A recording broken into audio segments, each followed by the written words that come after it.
Dracula by Bram Stoker, Chapter 25, Dr. Seward's Diary, 11th of October, evening. Jonathan Harker has asked me to note this, as he says he is hardly equal to the task, and he wants to exact records kept. I think that none of us were surprised when we were asked to see Mrs. Harker a little before the time of sunset. We have of late come to understand that sunrise and sunset are to her times of peculiar freedom, when her old self can be manifested without any controlling force subduing or restraining her, or inciting her to action. This mood or condition begins some half hour or more before actual sunrise or sunset, and lasts till either the sun is high, or whilst the clouds are still aglow with the rays of streaming sun above the horizon.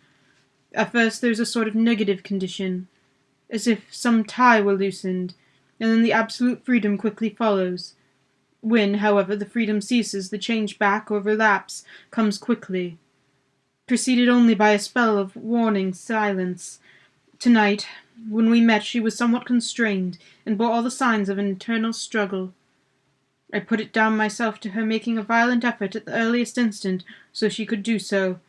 A very few minutes, however, gave her complete control of herself.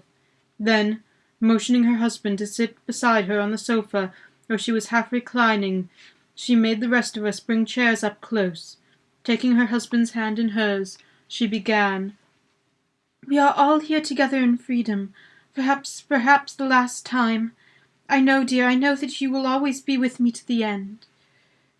This was to her husband, whose hand had, as we could see, tightened upon hers. "In the morning we go out upon our task, and God alone knows what may be in store for any of us. You are going to be so good to me as to take me with you. I know that all brave, earnest men can do for a poor, weak woman, whose soul perhaps is lost. No, not yet, but is at any rate at stake. You will do. But you must remember that I am not as you are. There's a poison in my blood, in my soul, which may destroy me, which must destroy me, unless some relief comes to us. Oh, my friends, you know as well as I do that my soul is at stake, and though I know there is one way out for me, you must not, and I must not take it." She looked appealingly at us in turn, beginning and ending with her husband. "What is that way?" asked Van Helsing in a hoarse voice. "What is that way which we must not, may not take?" "That I may die now, either by my own hand or that of another, before the greater evil is entirely wrought. I know, and you know, that were I once dead you could and would set free my immortal spirit, even as you did my poor Lucy's. Were death or fear of death the only thing that stood in the way, I would not shrink to die here, now, amidst friends who love me. But death is not all. I cannot believe that to die is in such a case, when there is hope before us and better task to be done, is God's will. Therefore, I on my part give up here the certainty of eternal rest, and go out into the dark, where may be the blackest things that the world or the nether worlds hold." We were all silent, for we knew instinctively that this was only a prelude. The faces of others were set, and Harker's grew ashen grey. Perhaps he guessed better than any of us what was coming. She continued. "This is what I can give into the hotch-pot." I could not but note that the quaint legal phrase which she used in such a place, and with all seriousness. "What will each of you give? Your lives, I know," she went on quickly. "That is easy for brave men. Your lives are God's, and you can give them back to him." But this time avoided her husband's face. Quincy seemed to understand. He nodded, and her face lit up. "Then I shall tell you plainly what I want, for there must be no doubtful matter in this connection between us now. You must promise me, one and all, even you, my beloved husband, that should the time come you will kill me." "What is that time?" The voice was Quincy's, but it was low and strained. "When you shall be convinced that I am so changed that it is better that I die, that I may live. When I am thus dead in the flesh, then you will, without a moment's delay, drive a stake through me and cut off my head, or do whatever else may be wanting to give me rest." Quincy was the first to rise after the pause. He knelt down before her, and taking her hand in his, said solemnly, "I am only a rough fellow who hasn't perhaps lived a man should and win such a distinction. But I swear to you that all I hold sacred and dear, should the time ever come, I shall not flinch from the duty that you have set us, and I promise you too that I shall make all certain, for if I am only doubtful, I shall take it that time has come." "My true friend," was all she could say, amid her fast falling tears, as, bending over, she kissed his hand. "I swear the same, my dear Madam Mina," said Van Helsing. "And I," said Lord Godalming, each of them in turn kneeling to her to take the oath. I followed myself. Then her husband turned to her, wan-eyed and with a greenish pallor, which subdued the snowy whiteness of his hair, and asked, "And must I, too, make such a promise, O my wife?" "You too, my dearest," she said, with infinite yearning of pity in her voice and eyes.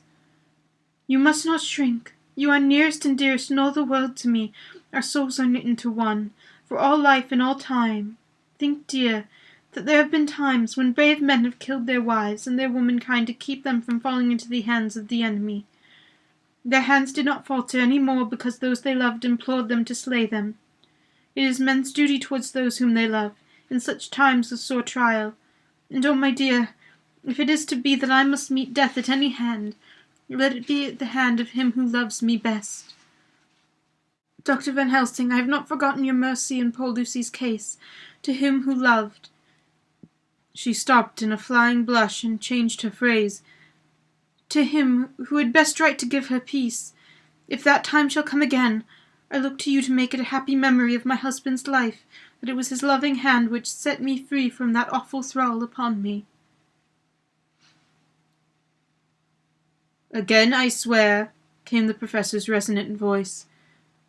Mrs. Harker smiled, positively smiled, and with a sigh of relief she leaned back and said, "And now one word of warning, a warning which you must never forget. This time, if it ever come, may come quickly and unexpectedly, and in such case you must lose no time in using your opportunity.